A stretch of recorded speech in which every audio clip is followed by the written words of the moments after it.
বাড়ি গেলে পড়া হবে না তো ভালো কথা। তোমাকে তোমার বন্ধু হিসাবে বন্ধু চরম বল ও যদি মাকে ডেকে না আসতো তাহলে কি হয়তো?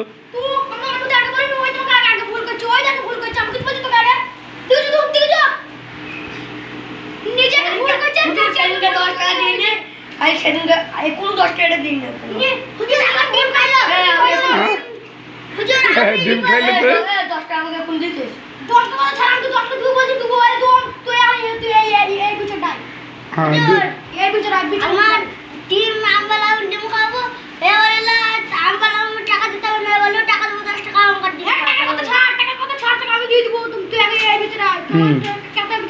হ্যাঁ কত পিছিয়ে গালি করতে দেবো ওই যে বলছিল কোথায় নে